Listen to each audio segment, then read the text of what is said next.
Hello everybody, welcome back to another in-depth guide here on More Pew Pew Less QQ. Last week we focused on Caitlin and Stars Are Born, which is a high tempo play and something that you can play in the majority of your games.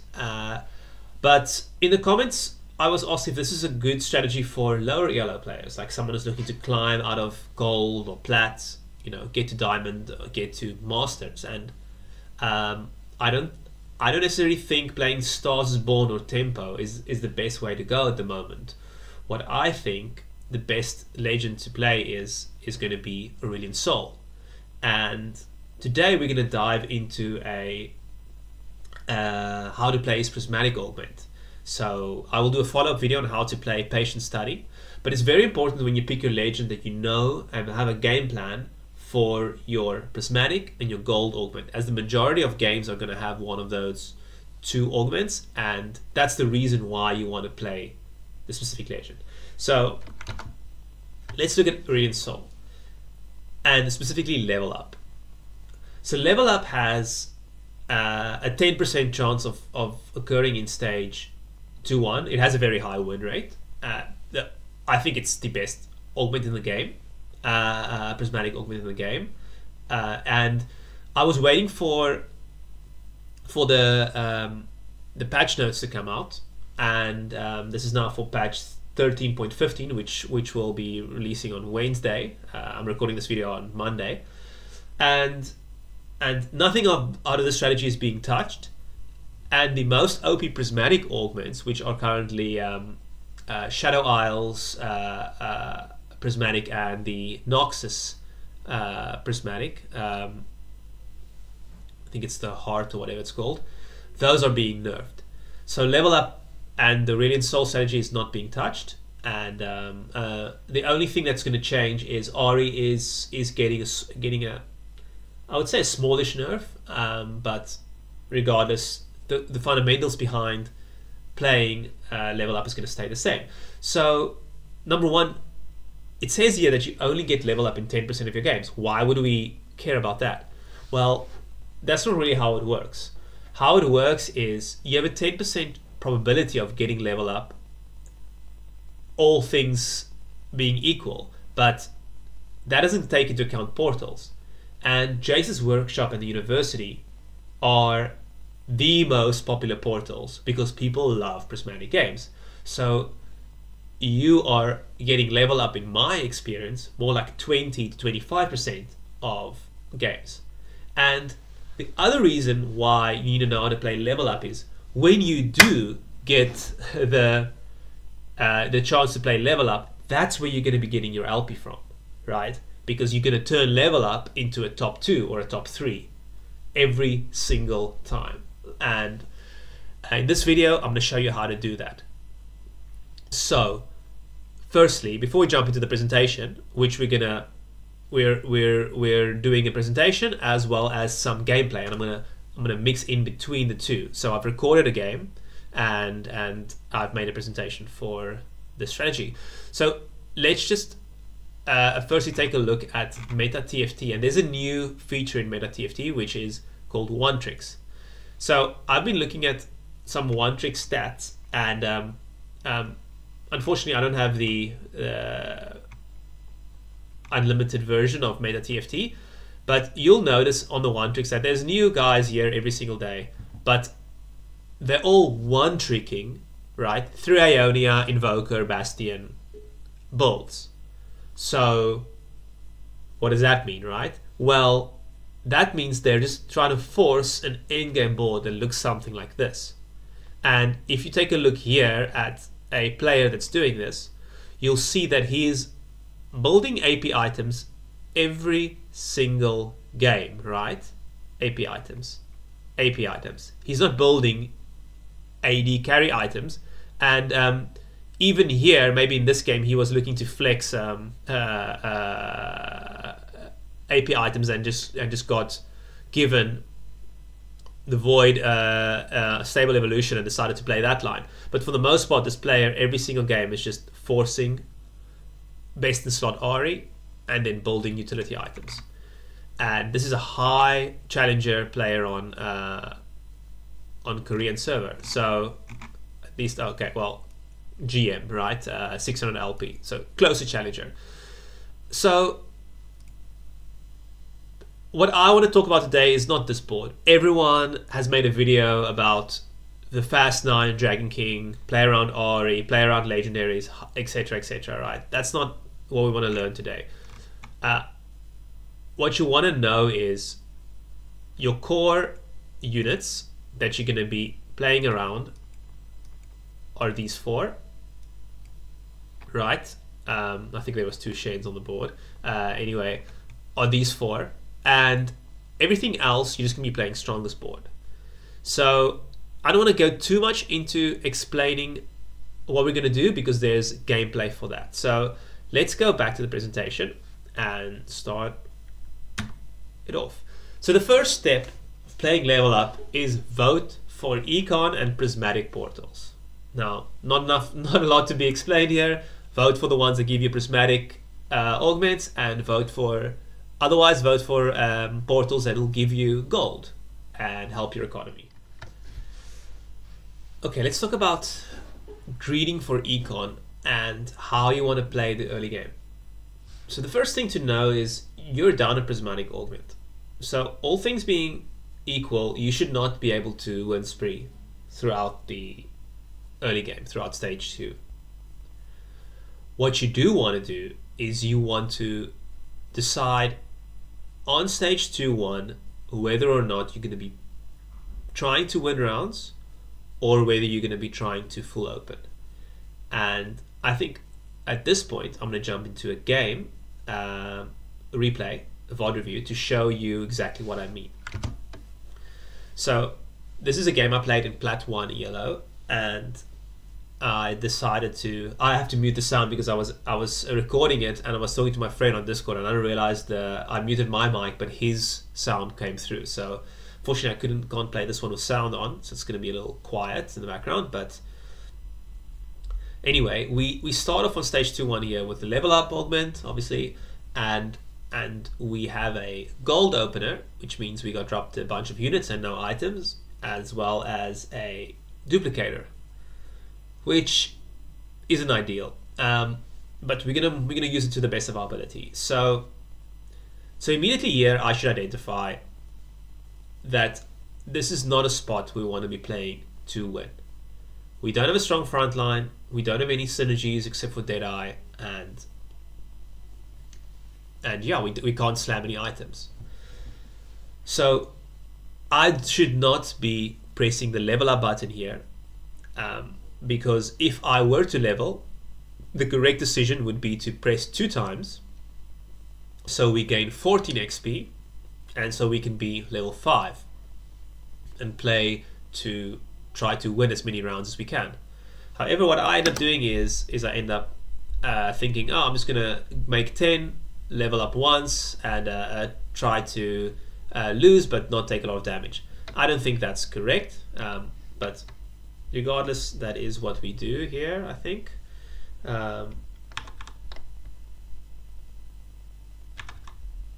Yeah, so that's fine. And we play the early game out, and I just want to jump to the next spot here. So we play the early game, we do take 3 losses, and this is where the first kind of decision comes in the game, where we know our plan is to make 40 gold on Krugs, but here we have an Akshan, which will give us our Shojin, as well as a use for our champion duplicator. So I do take that, and now we're in a spot where we can just duplicate the Akshan, slam the Shojin, which I do end up doing, but I kind of realize it a little bit late. I'm still learning the strategy as well, and we can start winning rounds. It's quite easy to say, oh, you know, majority of the games you're just going to try to 5 loss spree, but that can be difficult with other players doing the same strategy and full opening their boards, with people playing Piltover, you know. So it's better to be flexible with your openers and to be able to understand when you can start to try to win, because it won't always be possible to take 5 losses. But we do end up doing that, converting the Akshan here, and we don't have to watch these rounds, but we can just go to the next bookmark here and take a look at Krugs. So Krugs, we hit our goal. We have 40 gold, Saldonecton, and we are going to be playing the game from here. So now, when we have our 40 gold on Krugs, it means we'll have 50 gold on stage 3-1, and we can just take a look at how much it costs to level. I have that actually saved on a. So here it's just 12 gold, right? So this doesn't cost us anything to go to play level 6 at 3-1, and the mere fact of being 6 at 3-1 should already stop you from bleeding too much HP on stage 3-1, right? And that's why that 40 gold interval is so important, because you're going to see how it plays out through the rest of the guide. So let's go back to the presentation now, and the next step we have is only slam AP items and utility items. Okay, you're going to be playing a wide variety of boards, but you're not going to be playing a wide variety of items. So in this situation, it might be tempting to be like, oh, I want to play IE, I want to play a DB on Akshan, and I can just play into the Aphelios board with level up, right? I don't think that's the right way to play, and it's definitely not the right way to play in plat or gold yellow. So what we do have here is we have the option of slamming a utility item in Sunfire, and we can slam the Shojin, right? So that's going to give us very close to the same amount of power IE would have given us, or a DB would have given us, at least for stage 3. Yes, it will fall off later because you want the scaling benefit of stacking like ADs on dead eyes or whatever. But for this stage, this is completely fine. So we do go for the dead eye. The Shojin here, and a utility item in the Sunfire cape. And now, step 2 is going to be leveling intervals. So let's talk about leveling intervals. Okay, I'll go back to units to hold. So this is going to be our leveling framework that we're going to use almost every single game. So we're going to go full eco or level 5 on 2-1, like I discussed. So either you full open, or you go level 5 and you try to win as many games as possible, rounds as possible, and then on 3-1 you're going to go level 6, and 3-2 we're going to level to level 7, and you'll see why this works out now. So let's go back here. So now, how much does it cost to level at 3-2?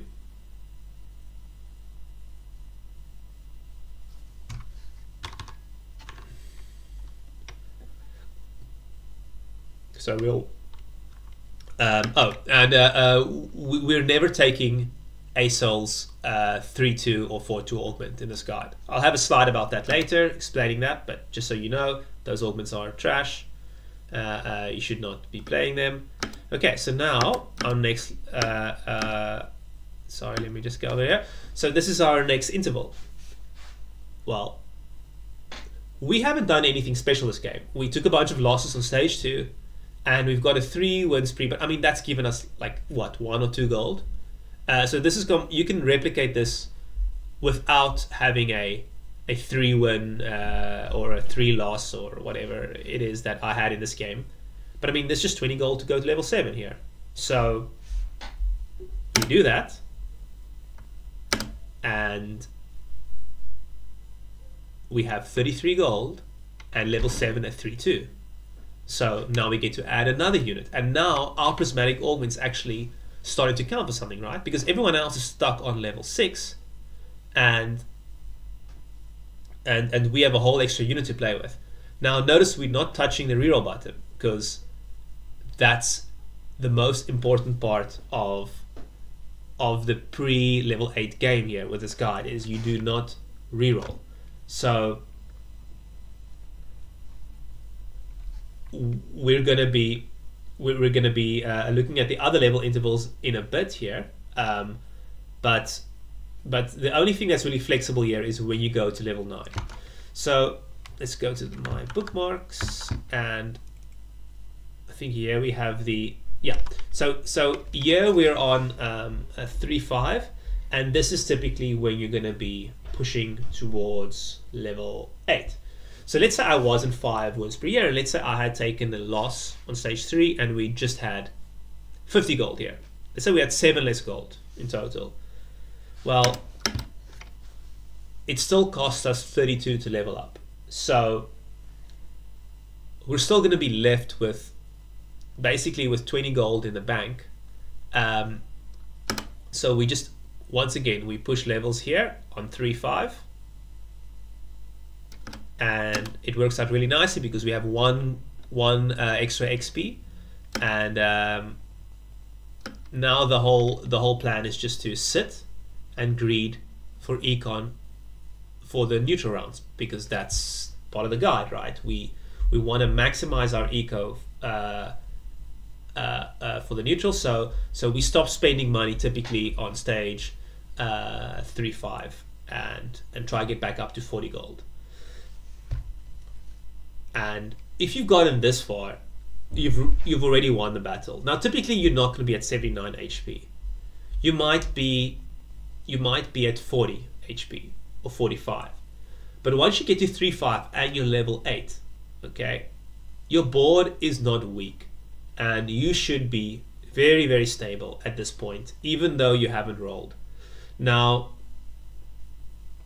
I want to go back to the presentation here and just take a look at the reroll button.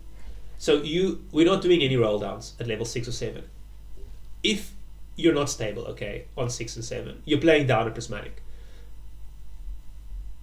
If you want to roll and you feel like this game is not going your way, you're not really getting any units that work, then it's totally acceptable to get to the stage 3-5, and if you have your 20 gold on level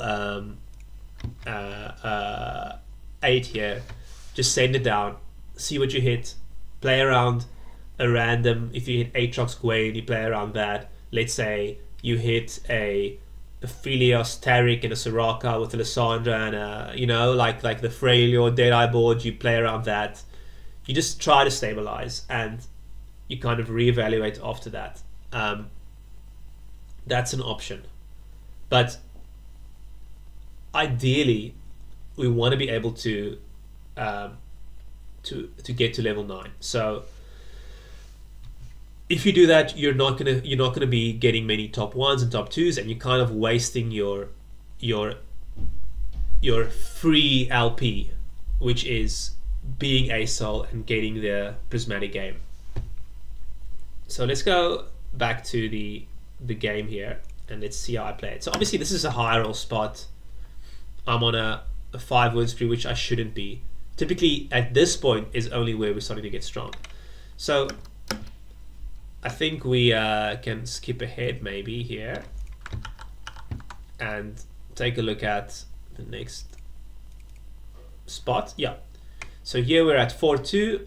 I decide to take mana burn because since I already have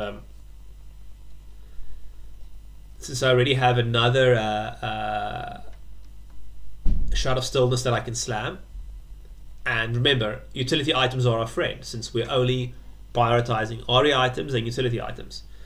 And here, since I am quite stable, I am not going to level up, since I want to have a lot of gold to roll at 9. If you were not stable, it's totally fine to... So let's just see, go back a few seconds here. And I just want to see, so it's 44 gold to level, right? So leveling at 4-2 here, I think it's quite difficult in your regular game. Like you would have to have a portal that's giving you some eco, or you would have to have an eco augment to go 9 at 4-2. And in this game, we do end up going 9 at stage 4-5, which is not a great interval since we end up with 6 extra XP. But the point is that we wanted to save up some eco so that we can have a roll down as well. And this game goes on. The rest of this is not that important because now we're gonna roll for our final board. And in this game, we ended up playing the Gwen, Aatrox, Senna package to go with our core units, which is the, as we discussed earlier, the Ahri, Shen, Taric, and Karma. So here's a board. I think, in this game I decide to just not even play the Taric since we already had the upgraded Sejuani. Just playing around 4 invokers. But this was in a first in the end, and what I want to talk about is which units to hold. So since we're not re-rolling, it's very important that you pick up the units that you want to be playing at level 8. So we're going to be playing around strongest board, but ideally we want to be playing around invokers and sword ports, since that's going to use the items that we slam the best. And we want to always, in every single circumstance, be holding Shens, Karmas, and Tarics, and just finding a way to play them on our board. So these units you do not want to pass up on, because what you want to put yourself in that position where if you hit 9, right, or you have to go roll at 8, you don't want to be digging for too many units. You just want to be able to hit the Lux, quickly play her, hit the Ahri, quickly put her in, and then just sit and rebuild up your eco and go 9. So that's the only units you want to be holding. The rest is all just going to be going into the bank and gaining interest. And then a quick word on the other ASOL augments. You don't want to play any of the ASOL augments. They suck. So we only care about the 2-1 augments. The 3-2 augments and the 4-2 augments, patience, it pays to earn, or the knowledge downloads, those are garbage. And the reason it's garbage is it's not efficient with level up. So remember in the beginning I said, look, you're gonna be getting double gold whenever you press the level up button, because you're getting 7 XP instead of 4. Well, it pays to learn, and knowledge download is giving you XP, right? That's not efficient. If knowledge download gives you 22 XP, well, that's the equivalent of a gold. Let's just see what it is, right? So let's go back to Legends here. And let's take a look at this, for example. Gain 22 XP. Well, that's the equivalent of gaining 14 gold. Roughly, right? Would you take a stage 3-2 augment that says gain 14 gold? No, I wouldn't. I mean, that's terrible. Here, gain 18 XP and 18 gold. Well, that's the equivalent of 18 XP, right? That you could have gotten by spending like 10 gold, okay, the equivalent amount. So this is a stage 4 augment which says gain 28 gold. That's not very good. You can get much better if you go for something like hedge fund. So we want to use these augments to get our combat stats, or to get something like, if you get hedge fund, you can get that and combine it with level up to just power level to level 9, hit that 4-1, you know, level 9 interval, and play it from there. But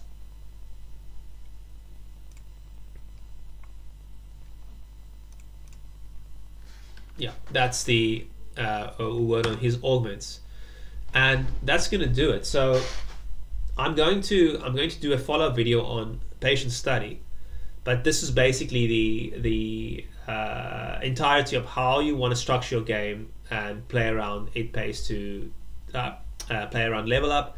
And the main thing is just, we know what our final board's going to look like, we know what our level 9 carry is, so we build items for that carry, which is Ari, and we build utility items to go with it. We hold the units that combine with Ari, which is the Karma, Shen and Tariq, and we just make sure that we hit the right level intervals and start to really focus on stabilizing on stage 3 by finding ways to play the strongest board, like I did in that example where I was able to get an Akshan 2 and play around that and build some support items for him. Okay, hope you guys enjoyed the video. Please remember to like and subscribe if you like these in-depth, very narrow focus guides. Like, my channel's not really made for beginners of TFT. You know, it's more for I would say players who have reached like a reasonable rank and they want to, you know, start really focusing on improving certain parts of their game. So if that's you, if those are the kind of videos you like, well, I'll be making more of them. So yeah, subscribe and you'll see what's to come. Cheers.